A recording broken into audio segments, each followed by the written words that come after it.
Pada tanggal 3 Maret 1847, di kota Edinburgh yang dingin dan berkabut, lahirlah seorang anak yang kelak akan mengubah cara manusia berbicara satu sama lain, Alexander Graham Bell.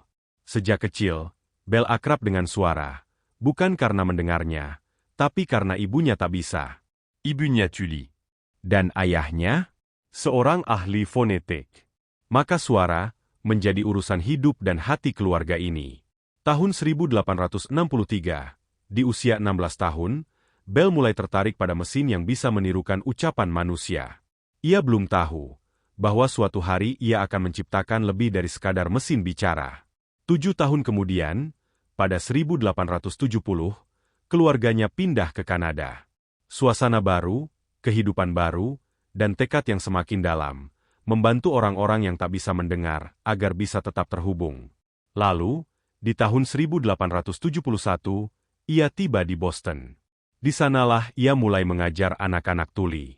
Bukan hanya mengajar bicara, tapi memberi mereka suara, suara dunia yang sebelumnya sunyi.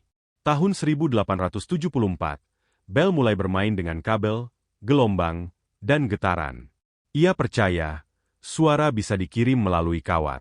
Dan saat orang lain menyebut itu mustahil, Bell menyebutnya masa depan. Dan disinilah segalanya berubah.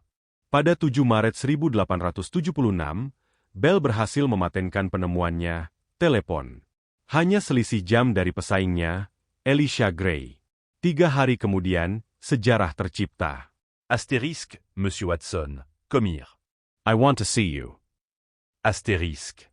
Itulah kalimat pertama yang pernah dikirim lewat kabel, langsung dari satu manusia ke manusia lain.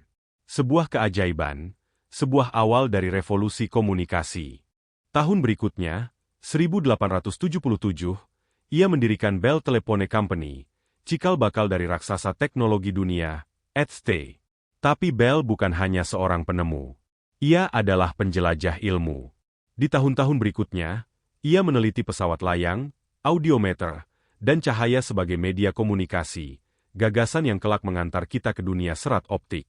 Dari 1883 hingga 1900, Bell menjabat sebagai Presiden National Geographic Society. Ia bukan hanya ingin manusia berbicara, tapi juga ingin mereka melihat, menjelajah, dan memahami dunia lebih luas. Hingga akhirnya, pada 2 Agustus 1922, dunia kehilangan suaranya. Alexander Graham Bell wafat di Nova Scotia, Kanada. Dan sebagai penghormatan, seluruh jaringan telepon di Amerika Serikat dimatikan selama 1 menit. Suoni. Henning. Sebagai bentuk